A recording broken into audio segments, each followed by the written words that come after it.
கர்த்தருடைய பரிசுத்த நாமத்திற்கு மகிமை உண்டாவதாக.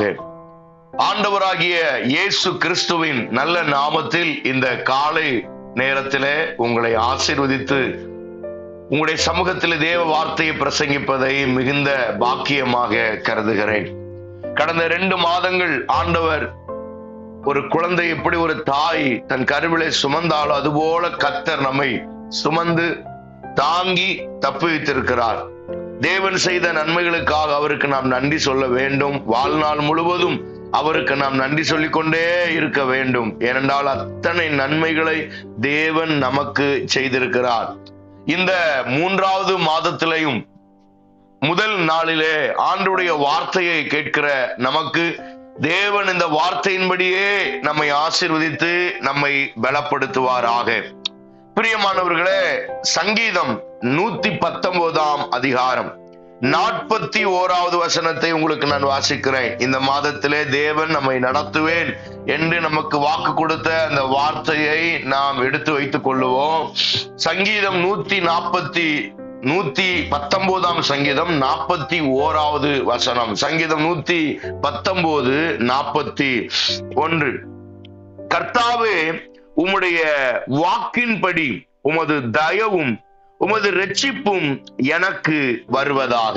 கர்த்தாவே, உம்முடைய வாக்கின்படி உமது தயவு. அருமையான தேவனுடைய பிள்ளைகளே, நாம் தயவு பெற்றவர்களாக இந்த மாதத்திலே நம்மை ஆண்டவர் வைப்பாராக. தேவ தயவு நமக்கு கிடைப்பதாக. இந்த மாதத்திலே நாம் பணம் பொருள் கிடைப்பதை விட தேவ தயவு பெற்றிருக்க கர்த்தர் நமக்கு உதவி செய்வாராக. தயவு மிக ஆசீர்வாதமான ஒன்று. பிரியமானவர்களே, வேதத்திலே நிறைய வசனங்கள் இருக்கிறது. என் சமூகம் உனக்கு முன்னே போகும் என்று சொல்லியிருக்கிறார். என்னுடைய பிரசன்னம் உனக்கு முன்னே போகும் என்று சொல்லியிருக்கிறார். என்னுடைய வார்த்தை உனக்கு முன்னே போகும் என்று சொல்லியிருக்கிறார். உனக்கு முன்னே என் தூதனை அனுப்புகிறேன் என்று சொல்லியிருக்கிறார். இப்படி பல வார்த்தைகளை தேவன் உனக்கு முன்னே அனுப்புகிறேன் என்று சொன்னவர், தயையும் உனக்கு முன்னே வரும் போகும் என்றும் ஆண்டவர் நமக்கு சொல்லியிருக்கிறார். பிரியமானவர்களே, இந்த காலவேளையில இன்றைக்கு தேவ தயவு உங்களோடு கூட இருப்பதாக. தேவ தயவுள்ள கரம் இந்த மாதம் 3வது மாதம் முழுவதும் உங்களை ஆளுகை செய்வதாக, உங்களை பாதுகாப்பதாக.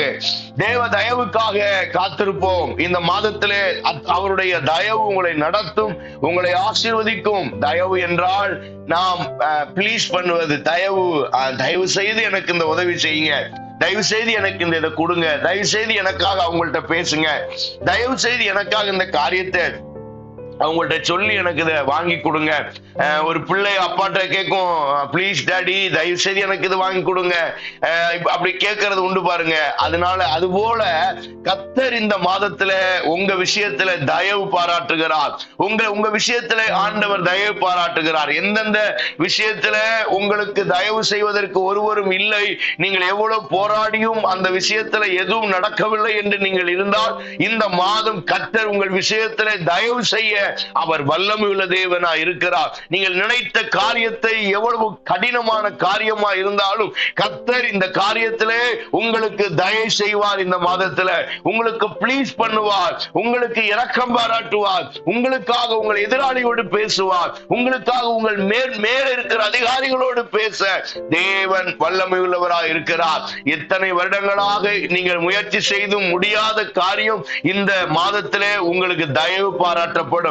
உங்க குடும்பத்துல தயவு பாராட்டப்படும். உங்க விஷயத்துல தேவன் தயவு பாராட்டுவார். உங்கள் கணவன் விஷயத்துல தேசத்துல உங்களுக்கு தயவு பாராட்டுவார். உங்கள் பிள்ளைகள் படிப்புல எக்ஸாம்ல கர்த்தர் தயவு பாராட்டுவார். உங்கள் தொழில பிசினஸ்ல கர்த்தர் தயவு பாராட்டுவார். உங்கள் குடும்ப வாழ்க்கையில கர்த்தர் தயவு பாராட்டுவார். இந்த மாதம் கர்த்தர் உங்களுக்கு தயவு செய்கிற மாதமாக கர்த்தர் உங்களுக்கு உருவாக்கினதுக்காக கர்த்தரை ஸ்தோத்திரிக்கிறேன். பிரியமானவர்களே, தேவன் இந்த மாதம் உங்களுக்கு தயவு செய்வார்.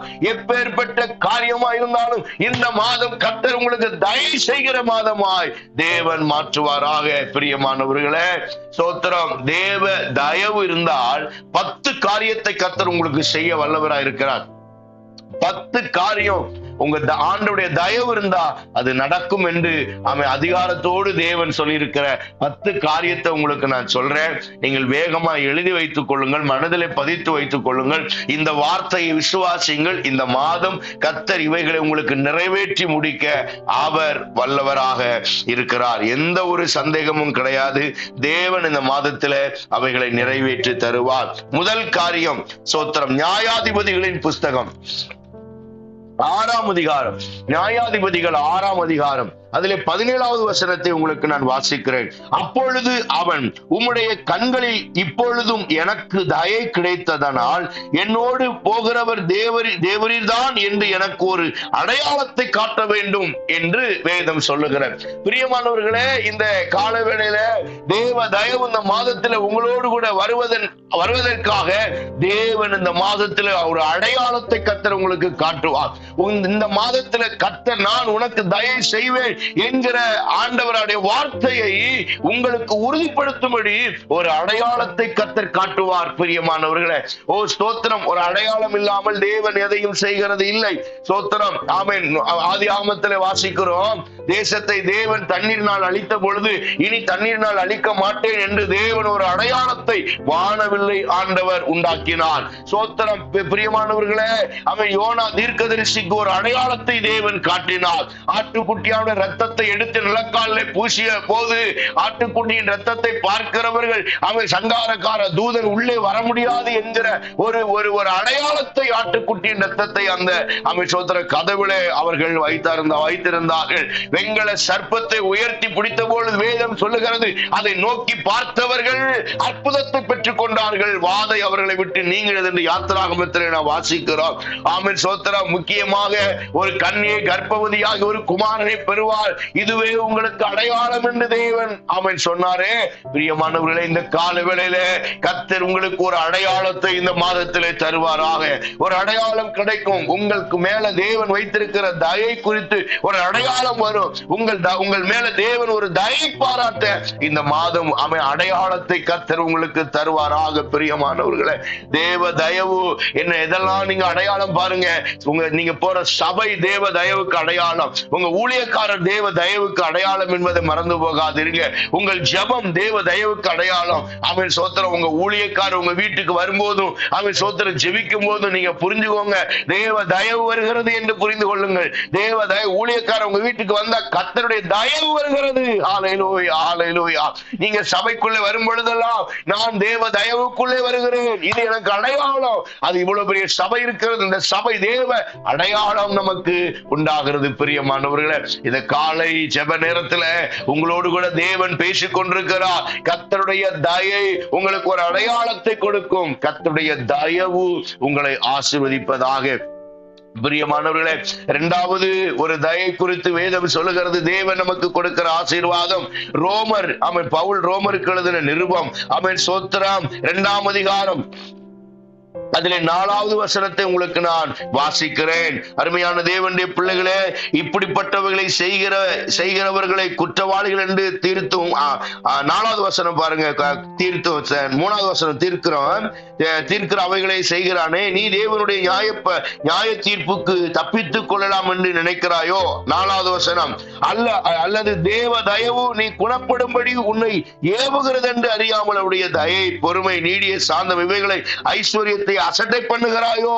அப்போ 2வது தேவ தயவு உங்களுக்கு ஏன் கிடைக்குதுன்னா, நீங்கள் அசட்டை பண்ணாதபடிக்கு தேவ தயவுனாலே ஸ்தோத்திரம் குணப்படும்படி தேவ தயவு உங்களுக்கு கிடைக்கிறது. இந்த மாதம் நீங்கள் குணப்படும்படி, உங்களுக்கு மட்டும் கிடையாது, உங்க பிள்ளைகள் குணப்படலாம், உங்க கணவன் குணப்படலாம், உங்க பேர பிள்ளைகள் குணப்படலாம். ஸ்தோத்திரம். திருந்தாத உங்க பிள்ளைகள் குணப்பட கர்த்தர் இந்த மாதத்திலே தயவு வைத்திருக்கிறார்.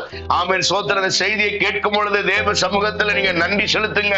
தேவ சமூகத்துல ஜெபம் பண்ணுங்க. ஆண்டவரே, என்னுடைய கணவன் குணப்பட வேண்டும், என்னுடைய மனைவி குணப்பட வேண்டும், என் பிள்ளைகள் குணப்பட வேண்டும், என் பேர பிள்ளைகள் குணப்பட வேண்டும். அடங்காத ஆமென் ஸ்தோத்திரம் பிள்ளைகள் குணப்படுவது வருவார்களாக.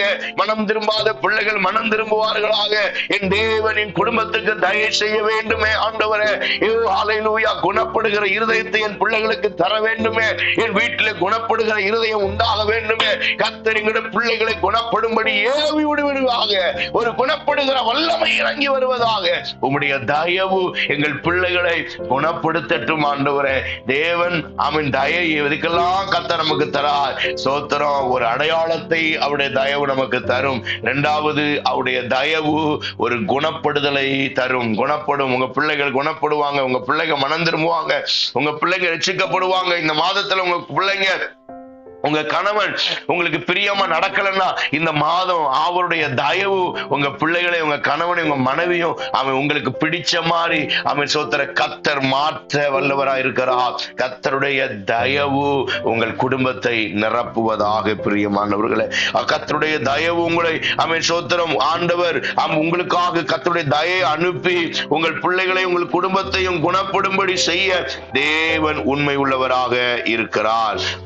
மூன்றாவது உபாகமத்தின் புஸ்தகம் 33ஆம் அதிகாரம் 23வது வசனத்தை உங்களுக்கு நான் வாசிக்கிறேன். 23 ஸ்தோத்திரம். உபாகம் 33:23 நான் உங்களுக்கு வாசிக்கிறேன். ஸ்தோத்திரம். நப்தலியை குறித்து, நப்தலி கர்த்தருடைய தயவினாலே திருப்தி அடைந்து, வேதம் சொல்லுகிறது கர்த்தருடைய தயவினாலே இந்த மாதம் நீங்க திருப்தியா இருப்பீங்க. கர்த்தருடைய வார்த்தை சொல்லுகிறது அவருடைய தயவினாலே இந்த மாதம் நீங்கள் திருப்தியாயிருப்பீர்கள். ஸ்தோத்திரம். ஹல்லேலூயா. ஆண்டவர் இந்த மாதத்துல கர்த்தருடைய கிருபையை உங்களுக்கு அனுப்பி இந்த மாதத்துல ஒரு திருப்தியை கர்த்தர் கட்டளையிட்டு உங்களை ஆசீர்வதிக்க வல்லவராய் இருக்கிறார். ஸ்தோத்திரம். ஹல்லேலூயா. ஹல்லேலூயா. ஹல்லேலூயா. கர்த்தருடைய தயவு உங்களை திருப்தி அடைய பண்ணுகிறது. திருப்தி உண்டாகும். நப்தலி திருப்தி அடைவானாக. தயவினாலே திருப்தி அடை கர்த்தருடைய தயவினால திருப்தி அடைய தேவன் உதவி செய்வார். இதுவரை எந்த காரியத்திலும் திருப்தி இல்லாம எல்லாம் அறகுறையா, எல்லாம் பாதியிலே, எல்லா காரியங்களும் உங்களுடைய வாழ்க்கையில பாதியிலே நடந்தால் அவன் ஸ்தோத்திரம் இன்றைக்கு தேவன் திருப்தி அடைய பண்ணுவார். ஸ்தோத்திரம். ஹல்லேலூயா. ஓ ஸ்தோத்திரம். பிரியமானவர்களே, ஒரு திருப்தியை கர்த்தர் இந்த மாதத்தில் உங்களுக்கு தருவார். உங்கள் வேலையில திருப்தி உண்டாகும். உங்கள் குடும்ப வாழ்க்கையில திருப்தி உண்டாகும். உங்கள் குடும்பத்தின் சமாதானத்தில் ஒரு திருப்தி உண்டாகும். எல்லா விதத்திலையும் தேவன் ஒரு திருப்தியை தேவன் கட்டளையிடுவார். ஓ ஹல்லேலூயா. எதுவும் உங்க வீட்டுல குறைவாக தேவன் வைக்க மாட்டார். எதுவும் எந்த காரியத்திலையும் நீங்க குறைபட மாட்டீங்க. எந்த காரியத்திலையும் குறைவா, ஐயோ இது இப்படிதான் நல்லா இருந்திருக்குமே, அது அப்படிதான் நல்லா இருக்குமே, இந்த வார்த்தைகள் உங்கள் வாயில வராது. கர்த்தர் உங்கள் குடும்பத்துல இந்த மாதம் திருப்தி அவருடைய தயவினாலே, அவருடைய தயவினாலே ஒரு திருப்தி, அவருடைய தயவினாலே ஒரு திருப்தி உண்டாகும். பிரியமானவர்களே, கர்த்தர் இந்த காலவெளியில உங்களோடு கூட பேசுகிறார். கர்த்தர் இந்த மாதம், இந்த 3வது மாதத்துல அவருடைய தயவினாலே உங்கள் குடும்பத்தை திருப்தி அடைய பண்ணுகிறார். ஆமென். சோத்திரம். உங்கள் குடும்பத்தில் எல்லா விதத்திலையும் நீங்க திருப்தி அடைவீங்க. சமாதானத்துல திருப்தி அடைவீங்க. பல நாளா உங்க குடும்பத்துல இருந்த சண்டைக்கு ஒரு முடிவு கர்த்தர் தந்து ஒரு திருப்திய கர்த்தர் தருவார். ஒரு சமாதானம் கர்த்தர் தருவார். இந்த மாதத்துல கர்த்தர் அப்படிப்பட்ட காரியத்தை உங்களுக்கு செய்வாராக. ஆமென். சோத்திரம். 4வது வேதம் சொல்லுகிறது அப்போஸ்தலர் நடபடி 27ஆம் அதிகாரம் 24வது வசனத்திலே, பவுலே பயப்படாதே, நீ ராயனுக்கு முன்பாக நிற்க வேண்டும். இதோ உன்னோடு கூட யாத்திரை பண்ணுகிற யாவரையும் தேவன் உனக்கு தயை பண்ணினார். சோத்திரம். யாத்திரையில, பிரயாணத்தில தயவு கிடைக்கும். அவருடைய தயவுனால உங்க பிரயாணம் ஆசீர்வாதமா இருக்கும். ஓ சோத்திரம். யாத்திரை பண்ணுகிற யாவருக்கும் தயை செய்வார். உங்க மூலமா அநேகருக்கு தயை, உங்க மூலமா அநேகருடைய ஜீவன் காப்பாற்றப்படும். உங்கள் மூலமாய் அநேகர் காப்பாற்றப்படுவார்கள். உங்கள் மூலமாய் அநேகரை தேவன் ஆசீர்வதிக்க போகிறார். உங்கள் மூலமாய் சாக கிடக்கிற ஜனங்களை காப்பாற்ற போகிறார். ஒருவேளை நீங்கள் பல நாள் ஜெபித்து சிலருடைய சுகத்துக்காய், பலத்துக்காய், ஆரோக்கியத்துக்காய், ஆஸ்பத்திரியில் இருக்கிறவங்க, வீட்டில் இருக்கிறவங்களுக்காய் நீங்கள் தினந்தோறும் சிலருக்கு ஜெபித்துக் கொண்டிருப்பீங்க. அவர்கள் மரண போராட்டத்தில் இருப்பார்கள். ஆனால் கர்த்தர் இந்த மாதம் சொல்லுகிறார், உன் நிமித்தமாய், உனக்கு நான் கொடுக்கிற தயை நிமித்தமாய் நீ ஜெபிக்கிற யாருக்கெல்லாம் ஜெபிக்கிறாயோ அவர்கள் எல்லாரும் இந்த மாதத்திலே அவர்கள் ஜீவன் பெற்றுக் கொள்ளுவார்கள். அவர்களை நான் உயிரோடு எழுப்புவேன், அவர்களை ஆசீர்வதிப்பேன். பிரியமானவர்களே, இந்த வார்த்தை உங்களுக்கு நேராக வருகிறது. அது யாராயிருந்தாலும் இந்த வார்த்தை கேட்கிற உங்களுடைய வாழ்க்கையில தேவன் ஒரு உயிர் வீழ்ச்சியை தந்து தயை பாராட்டுகிற கர்த்தர். இந்த மாதம் நீங்கள் நினைத்த அனைத்திலையும் தயை கிடைக்கும். சோத்திரம். கர்த்தர் சொல்லுகிறாரு, உன் நிமித்தம் அநேகருக்கு தயை பாராட்டுவேன். உங்க பஸ்ல நீங்க போறீங்க, 54 பேர் பஸ்ல பிரயாணம் பண்றாங்க. ஓ சோத்திரம். 54 பேரும் ஒரு விபத்துல சாகணும், அந்த பஸ் விபத்து ஆகணும், அதுதான் தேவ திட்டம். ஆனா உங்க நிமித்தமாய் அத்தனை பேருக்கும் தயை செய்கிற நீங்க அந்த வண்டியில உட்கார்ந்து இருக்கிறதுனால கர்த்தர் தயை பாராட்டுவார். ஹல்லேலூயா. உங்கள் நிமித்தம் தயை பாராட்டுவார். உங்கள் நிமித்தம் கிருபை கிடைக்கிறது, உங்கள் நிமித்தம் பாதுகாப்பு கிடைக்கிறது. அந்த யாத்திரை ஆசீர்வாதமா இருக்கும். உங்கள் நிமித்தம் தேவன் தயை பாராட்டுகிறார். ஹல்லேலூயா. ஓ ஸ்தோத்திரம். பிரியமானவர்களே, கர்த்தர் உங்கள் நிமித்தம் தயை பாராட்ட அவர் வல்லமையுள்ள தேவனாக இருக்கிறார். இந்த காலவேளையில உங்களுக்காக தேவன் தயை பாராட்டுவார். உங்கள் நிமித்தம் கர்த்தர் தயை பாராட்டுவார். உங்கள் நிமித்தம் தேவன் ஆசீர்வதிக்க கர்த்தர் வல்லமையுள்ள தேவனா இருக்கிறார். இன்றைக்கு ஆண்டவர் உங்களுக்கு சொல்லுகிற வார்த்தை அதுதான்.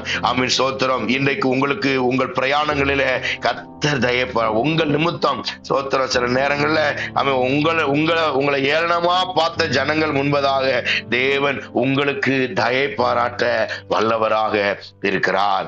சோத்திரம். 5வதாக நெகேமியாவின் புஸ்தகம் 9ஆம் அதிகாரம் 25வது வசனத்தை உங்களுக்கு நான் வாசிக்கிறேன் பாருங்க. அதுல சொல்லப்பட்டிருக்கிறது நிறைய வார்த்தைகள் அங்க சொல்லப்பட்டிருக்கிறது. துறவுகளையும் ஏராளமான திராட்சை தோட்டங்களையும் ஒலிவ தோப்புகளையும் கனி கொடுக்கும் விருட்சங்களை திருப்தியாக்க திருப்தியாகி கொளுத்து உம்முடைய பெரிய தயவினால் செல்வமாய் வாழ்ந்தார்கள். அப்போ 5வது ஒரு தயவு, கர்த்தர் நம்மை எப்படி என்ன செய்யறாரா, செல்வ பெருக்கை தந்து அவருடைய தயவினால் நம்மை ஆசீர்வதிக்கிறார். இந்த மாதம் உங்களுடைய வாழ்க்கையில செல்வ பெருக்கை கர்த்தர் தருவார். செல்வ பெருக்கு ஆசீர்வாதத்தின் ஒரு செல்வ பெருக்கு உங்களுடைய வாழ்க்கையில உண்டாகும் இந்த மாதம். பிரியமானவர்களே, பயப்படாதிருங்க. கர்த்தர் சொல்லுகிறார், சோத்திரம், ஒன்று குறைவில்லாமல் தேவன் ஒரு செல்வ பெருக்கினால கர்த்தர் உங்களை ஆஸ்வதிக்க போகிறார். பைபிள் சொல்லுது பாருங்க, கொழுத்து பூரிப்பாகி ஆசீர்வதிக்கப்பட்டு அவன் சோத்திரம் நல்ல பலனோடு தேவன் இந்த மாதத்தை கடக்க பண்ணுவார். சோத்திரம். வர வேண்டிய பணங்கள் வரும். ஓ ஸ்தோத்திரம். எங்கெங்கெல்லாம் உங்க பணம் வெளியே நிக்குதோ அந்த பணத்தெல்லாம் தேவன் உங்கள் வீட்டுக்குள்ளே கொண்டு வந்து சேர்ப்பார். வர வேண்டிய பணங்கள் வரும். எவெல்லாம் உங்க பணத்தை கொள்ளடிச்சான் அந்த பணத்தெல்லாம் திரும்ப கொடுக்க வைப்பார். யாரெல்லாம் உங்க கையில இருந்து புடுங்கிட்டு போனாங்களோ, உங்களுக்கு தெரிஞ்சு ஏமாத்திட்டு போனாங்களோ, உங்களுக்கு தெரியாம உங்க காசை ஏமாத்தினாங்களோ, எல்லா பணத்தையும் பொருளையும் தேவன் திரும்ப உங்களுக்கு கொடுத்து உங்கள் செல்வ பெருக்குள்ளவர்களாய் திருப்தி அடைந்தவர்களாய் தேவன் இந்த மாதம் உங்களை ஆசீர்வதிக்க வல்லவராய் இருக்கிறார். குடும்பம் ஆசீர்வதிக்கப்படும். உங்கள் மூலமா உங்கள் வீடு ஆசீர்வதிக்கப்படும். உங்கள் மூலமாய் மற்றவர்கள் ஆசீர்வதிக்கப்படுவார்கள். மாற்றம் வரும். இந்த மாதத்துல, இந்த 3வது மாதத்துல கர்த்தர் உங்களுக்கு சொல்லுகிறார், நீ செல்வ பெருக்கினாலே தயை பெற்றிருப்பாய். செல்வ பெருக்கினாலே தயை பெற்றிருப்பாய். கர்த்தருடைய தயை இந்த மாதம் உங்கள் குடும்பத்துல விளங்குவதாக இயேசுவின் நாமத்தினால. ஓ ஸ்தோத்திரம், சோத்திரம், சோத்திரம். ஆமென். ஆமென். சோத்திரம். 6வதாக சங்கீதம் 142ஆம் அதிகாரம் சங்கீதம் 142 வாசிக்கும் பொழுது 7வது வசனத்தை உங்களுக்கு நான் வாசிக்கிறேன். ஸ்தோத்திரம். ஹல்லேலூயா. உமது நாமத்தை நான் துதிக்கும்படி உமது ஆத்துமாவை காவலுக்கு நீங்களாக்கி விடும். எனக்கு நீர் தயை செய்யும் போது நீதிமான்கள் என்னை சூழ்ந்து கொள்ளுவார்கள். இன்னொரு தயை என்ன தெரியுமா? நீதிமான்கள் உங்களை சூழ்ந்து கொள்ளுகிற ஒரு தயை. பாவிகள் உங்களோடு இருக்க மாட்டான். நீங்க எங்க நின்னாலும் அந்த இடத்துல நீதிமான்கள் உங்களோடு இருப்பாங்க. நீங்க எங்க போனாலும் பரிசுத்தவான்கள் உங்க வீட்டுக்கு வருவாங்க, உங்க சூழ்ந்து இருப்பாங்க. ஜெபிக்கிறவங்க உங்களை சூழ்ந்து இருப்பாங்க. ஆமா. கர்த்தருடைய தயவு எப்படிப்பட்ட தயவு தெரியுமா? நீதிமான்கள் உங்களை சூழ்ந்து கொள்ளுகிற ஒரு தயவு. இந்த 3வது மாதம் உங்க வீட்டிலையும் உங்க குடும்பத்துல எங்க போனாலும் வந்தாலும் நீதிமான்களே உங்க கூட இருப்பாங்க, பரிசுத்தவான்களே உங்க கூட இருப்பாங்க. ஜெபிக்கிற ஒரு கூட்டம் உங்க பின்னால நிக்கும். ஓ தயவு பெற்றிருப்பீங்க. ஹல்லேலூயா. எங்க போனாலும் ஒரு ஜெபிக்கிற ஒரு மனுஷனை ரோட்ல பாப்பீங்க.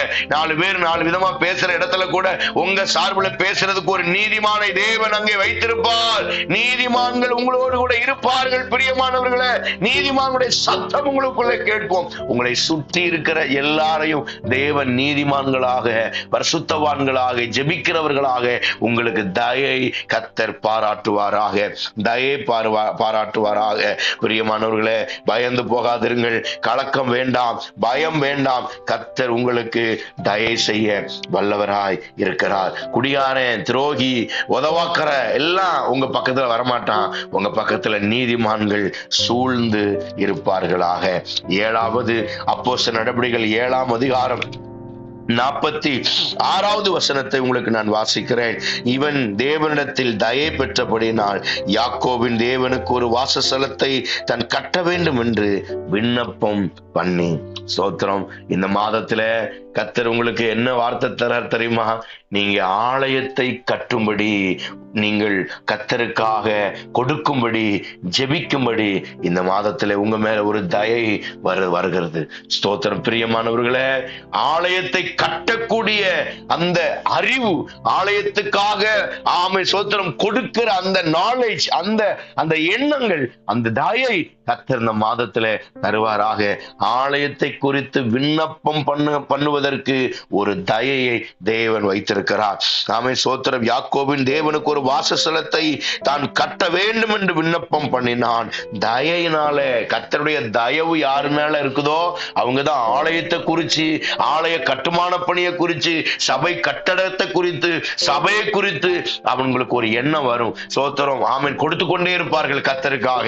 இவ்வளவுதான் அவ்வளவுதான் இல்ல, எல்லா விதத்திலையும் கர்த்தருக்கு கொடுப்பார். தசம பாகத்துல கரெக்டா இருப்பாங்க, காணிக்கையில கரெக்டா இருப்பாங்க. ஸ்தோத்திரம். தேவ தயவு உங்களுக்குள்ள இருந்துச்சுன்னா இதுல எல்லாத்துலயும் நீங்க சரியா இருப்பீங்க. ஹல்லேலூயா. இந்த மாதம் தேவ தயவு உங்களுக்குள்ள இருந்துச்சுன்னா கர்த்தருக்கு கொடுக்க வேண்டிய காரியத்துல எந்த பெண்டிங் வைக்க கூடாது, எந்த ஒரு சாக்கு போக்கும் சொல்லக்கூடாது. கர்த்தருடைய காசை, கர்த்தருடைய ஆலயத்தின் கட்டட நிதியை, ஆலயத்துக்கு கொடுக்க வேண்டிய காணிக்கை பைசாவை, தசம பாகத்தை பெண்டிங் இல்லாம அவன் ஸ்தோத்திரம் கரெக்டா செலுத்துகிற ஒரு தேவ பிள்ளைதான் தயை பெற்ற பிள்ளை. தேவ தயவு இருக்கிறதா என்று பாருங்கள். இந்த மாதம் ஆண்டவர் சொல்றாரு, நீ எல்லாவற்றிலையும் பூரணம் அடைந்து, திருப்தி அடைந்து, தேவ தயவினாலே கர்த்தருடைய ஆலயத்தை கட்டுவதற்கு நீ என்னிடத்திலே விண்ணப்பம் பண்ணுவாய். தேவ தயவினாலே கர்த்தர் உங்களை நிரப்புவாராக. பிரியமானவர்களே, ஸ்தோத்திரம். 8வது ஒரு தயவு குறித்து வேதம் சொல்லுகிறது. ரூத் புஸ்தகத்தை உங்களுக்கு நான் திருப்புகிறேன். ரூத் புஸ்தகம் 4ஆம் அதிகாரத்தை உங்களுக்கு நான் திருப்புகிறேன். ரூத் 4ஆம் அதிகாரம், அதுல 14வது வசனம் சொல்லுது, அப்பொழுது ஸ்திரீகள் நகோமியை பார்த்து, சுகந்தரவாளி அற்று போகாதபடிக்கு இன்று உனக்கு தயை செய்த கர்த்தருக்கு ஸ்தோத்திரம், ஸ்தோத்திரம். சுகந்தரவாளி அற்று போகாதபடிக்கு கர்த்தர் தயை செய்ய வல்லவராய் இருக்கிறார். ஆண்டவர் சொல்லுகிற வார்த்தை நன்றாய் புரிந்து கொள்ளுங்கள். ஆண்டவர் சொல்லும் போது உங்களுக்கு என்ன வார்த்தை சொல்றாருன்னா, உங்க குடும்பத்துல மலட்டுத்தன்மைகள் இல்லாமல் நல்ல குழந்தை பாக்கியம், உங்க பிள்ளைகள் மருமக்கமார் எல்லாம் நல்ல குழந்தை பாக்கியத்தோடு சுகந்தரவாளி அற்று போகாதபடிக்கு தேவன் உங்கள் குடும்பத்தை வாரிசு உள்ள குடும்பமாய் தேவன் மாற்றுவார். ஹல்லேலூயா, ஹல்லேலூயா. அருமையான தேவனுடைய பிள்ளைகளே, ஆமென், ஸ்தோத்திரம். ஆமென். சத்துருவின் வல்லமைகளை அழிக்கிற ஒரு வாரிசை கர்த்தர் நமக்கு தருவார். சுகந்தரவாளி அற்று போகாதபடிக்கு. பாருங்க, கோலியாத்து ஒருத்தன் தான் வந்தான். ஆனா தாவீது கூழாங்கல் 5 கல் எடுத்தான். ஸ்தோத்திரம். என் குடும்பத்தை, என்னை அழிக்க நினைக்கிற கோலியாத்தை உன்னையும் அழிப்பேன், உன்ன மாதிரி 4 பேர் வந்தாலும் அவர்களையும் அழிப்பதற்கு என்னிடத்துல தேவ கிருபை இருக்கிறது என்று இன்னும் 4 கற்களை எடுத்து கைகளை வைத்தான். பாருங்க, அது மாதிரி தேவ தயவு உங்களோட இருக்கும். உங்கள் சத்துருக்களை அழிப்பீர்கள். அது மாத்திரமல்ல, உங்கள் குடும்பத்தில் நல்ல சுகந்தரவாளியை கர்த்தர் உங்களுக்கு தருவார். பிரியமானவர்களே, இந்த காலை நேரத்துல கடைசியாக 2 காரியத்தை சொல்லி உங்களுக்காக ஜெபம் பண்ணுகிறேன். சங்கீதம் 30ஆம் அதிகாரம் 5வது வசனம் சொல்லுகிறது. சங்கீதம் 30ஆம் அதிகாரம், அதிலே 5வது வசனத்தை உங்களுக்கு நான் வாசிக்கிறேன். அவருடைய கோபம் 1 நிமிஷம், அவருடைய தயவோ நீடிய வாழ்வு. இந்த மாதம் கர்த்தருடைய தயவு உங்களோடு கூட நீடிய வாழ்வா இருப்பதாக. கர்த்தருடைய தயவு இந்த மாதம் முழுவதும் உங்களோடு கூட பொறுமையாக நீடிய வாழ்வாக இருப்பா. அவருடைய கோபம் ஆண்டவர் உங்களுக்கு தரமாட்டார். இந்த மாதத்துல அவருடைய கோபம் உங்க வாழ்க்கையில் வெளிப்படாது. கர்த்தருடைய தயவு இந்த மாதம் வெளிப்படுவதாக. ஆமென். ஸ்தோத்திரம். 10வது கடைசியாக பிலிப்பியர் 2ஆம் அதிகாரம். பிலிப்பியர் புஸ்தகம் 2ஆம் அதிகாரத்தை உங்களுக்கு நான் வாசிக்கிறேன். பிலிப்பியர் 2ஆம் அதிகாரம் அதிலே 13வது வசனத்தை, ஏனெனில் தேவன் தம்முடைய தயவுள்ள சித்தத்தின்படி அவருடைய சித்தத்தின்படி விருப்பத்தையும் செய்கையும் உங்களில் உண்டாக்குகிறவராய் இருக்கிறார். தேவனுடைய விருப்பத்தையும் தேவ திட்டத்தையும் இந்த காலை ஜெப நேரத்துல உங்களுடைய விருப்பத்தையும் உங்களுடைய எண்ணங்களையும் இந்த மாதம் நிறைவேற்ற கர்த்தருடைய தயவு உங்களை ஆசீர்வதிப்பதாக. உங்களுக்காக ஜெபம் பண்ணுகிறேன். இந்த 10 விஷயத்தையும் தேவன் உங்களுக்கு இந்த மாதம் செய்வாரால். ஸ்தோத்திரம். ஒரு அடையாளத்தை இந்த மாதம் தருவார். நீங்கள் குணப்படும்படி, உங்க பிள்ளைகள் குணப்படும்படி கர்த்தர் ஒரு அற்புதத்தை செய்வார். நப்தலி, ஆமென், ஸ்தோத்திரம், வேதம் சொல்லுது திருப்தி அடைவான். திருப்தியை கர்த்தர் தருவார். யாத்திரை பண்ணுகிற யாவருக்கும் திருப்தியை கர்த்தர் தருவார். ஸ்தோத்திரம். ஆமென், ஸ்தோத்திரம். விரும்புகிறதையும் விருப்பத்தையும் செய்ய நிறைவேற்றுவார். செல்வ பெருக்கினால் தயை பெறுவார். சுற்றிலும் நீதிமான்களை கர்த்தர் உன் கூட வைப்பார். விண்ணப்பம் பண்ணுகிறதுனால தயை பெற்றிருப்பீங்க. சபையை குறித்து விண்ணப்பம் பண்ணுவீங்க. சுதந்திரவாளி அற்றுப்போகாதபடிக்கு கர்த்தர் உங்களுக்கு கிருபை தருவார். அது மாத்திரமல்ல, ஓ ஸ்தோத்திரம், நீடிய வாழ்வு தருவார். இந்த 10 காரியத்தை உங்க மனதில் வைத்துக் கொள்ளுங்கள். தேவன் இந்த மாதம் முழுவதும் ஆசீர்வதிப்பாராக. ஜெபம் பண்ணுவோம். பரலோகத்தில் இருக்கிற நல்ல ஆண்டவரே, இந்த நல்ல காலை வேளையில நம்முடைய பிள்ளைகளுக்காக ஜெபிக்கிறேன். இந்த 10 காரியத்தை உடைய பிள்ளைகளுக்கு நிறைவேற்றி ஆசீர்வதிப்பீராக. உங்க கரத்தில் ஒப்பு கொடுக்கிறேன். இயேசுவின் நாமத்தில் ஜெபிக்கிறோம் நல்ல பிதாவே. ஆமென். ஆமென். God bless you.